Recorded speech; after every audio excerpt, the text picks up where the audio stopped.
নমস্কার বন্ধুরা, welcome to এসটিউনিক sports. বন্ধুরা, এই ভিডিওতে আমরা কথা বলবো আইএসএল এর ম্যাচের সাথে সাথে ট্রান্সফার আপডেট এবং ইস্টবেঙ্গলকে নিয়ে বেরিয়ে আসা একটা গুরুত্বপূর্ণ আপডেটও তোমাদের সঙ্গে শেয়ার করব।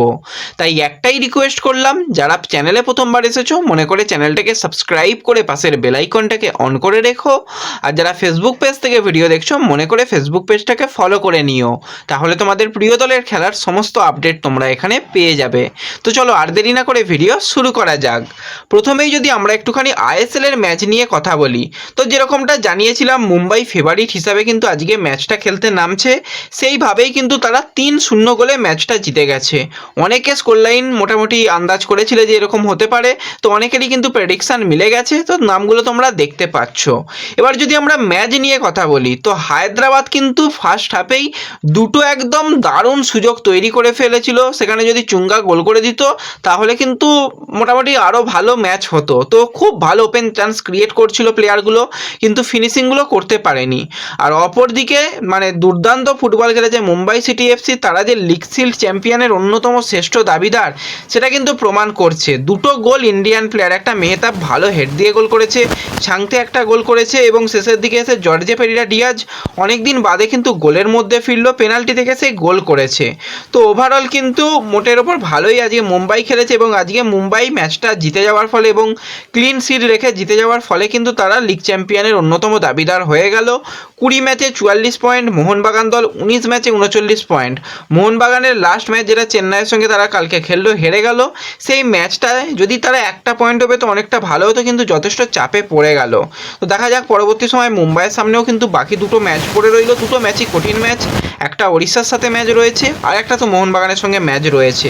দুটো ম্যাচে যদি দুটোই জিতে যেতে পারে তাহলে তো বলতে গেলে লিগ শিল্ড চ্যাম্পিয়ন মুম্বাই হয়ে গেল। আর যদি ওড়িশা ম্যাচে কোনোভাবে ধাক্কা খায় মুম্বাই, তাহলে কিন্তু মুম্বাই বনাম মোহনবাগানের ম্যাচটাই কিন্তু একদম ডিসাইডার ম্যাচ হয়ে যাবে শিল্ডের জন্য। তো দেখা যাক কীরকম কী ম্যাচ হয় পরবর্তী সময়। তো এরপর যদি আমরা একটুখানি ট্রান্সফার নিউজ নিয়ে কথা বলি, তো একজন প্লেয়ারকে নিয়ে অবশ্যই কথা বলতে হয়। আচ্ছা, 28 বছর বয়সী অস্ট্রেলিয়ান সেন্টার ফরওয়ার্ডের প্লেয়ার জেসুয়া সটেরিও, যাকে কিন্তু এবছরে কেরালা ব্লাস্টার্স সাইন করেছিল, কিন্তু সিজনের প্রথম দিকে প্রি সিজন করার সময় কিন্তু তার এমনই ইনজুরি হলো, পুরো সিজন আউট হয়ে গিয়েছিল। এসিএল এর কাছে একটা ভালো ইনজুরি পেয়েছিল। তো প্লেয়ারটার সঙ্গে কিন্তু দীর্ঘমেয়াদী চুক্তি করে নিয়েছিল কেরালা ব্লাস্টার্স 2025 সাল পর্যন্ত।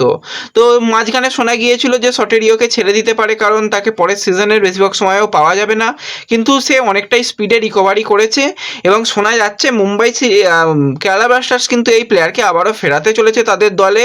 তো পরের সিজনে কিন্তু কেরালাতে আমরা জাসিয়া সটেরিওকে আবারও দেখতে পেতে চলেছি, তার সম্ভাবনা কিন্তু অনেকটাই তৈরি হয়েছে। সঙ্গে লুনা রয়েছে, আরও একজন প্লেয়ার গোয়া থেকে যাচ্ছে। তো দুর্দান্ত অ্যাটাকিং লাইনটা কিন্তু কেরালা ব্লাস্টার্স তৈরি করে নিয়েছে। তো এরপর যদি আমরা সরাসরি ইস্টবেঙ্গলের দিকে চলে আসি, তো ইস্টবেঙ্গলের কিন্তু আজকের দল যেরকমটা বলেছিলাম যে কেরালা ম্যাচের জন্য রওনা দেবে, সেইভাবেই রওনা দিয়েছে। এবং আজকে একটা ছবি দুর্দান্ত লাগলো। অনেকে অনেক রকম কথা বলেছিল যে বাঙালি ফুটবলার হারিয়ে যাচ্ছে, ইস্টবেঙ্গলে বাঙালি প্লেয়াররা সুযোগ পাচ্ছে না, বাকি দলগুলোতেও পাচ্ছে না, ইস্টবেঙ্গলের উপর একটু বেশি খোঁচা দেওয়া হয়। তো আজকে কিন্তু একটা ফটো তোমরা দেখতেই পাচ্ছ, এটাই কিন্তু অনেক কিছু প্রমাণ করে দেয়। একসাথে 5 জন বাঙালি প্লেয়ারকে কিন্তু আমরা দেখতে পাচ্ছি যে ম্যাচ খেলতে যাচ্ছে।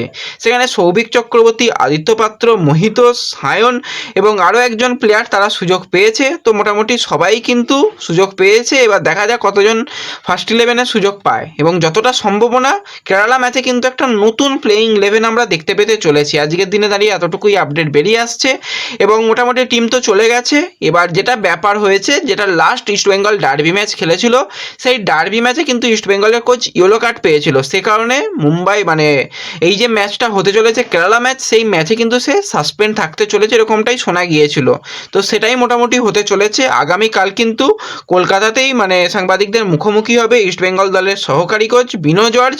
সে কিন্তু কালকে ওই প্রেস কনফারেন্সে থাকছে, তার সঙ্গে কিন্তু মানে আরও একজন যেমন প্লেয়ার থাকে, সেই প্লেয়ার হিসেবেও সেখানে একজনকে আমরা দেখতে পেতে চলেছি, আমন সিকেকে।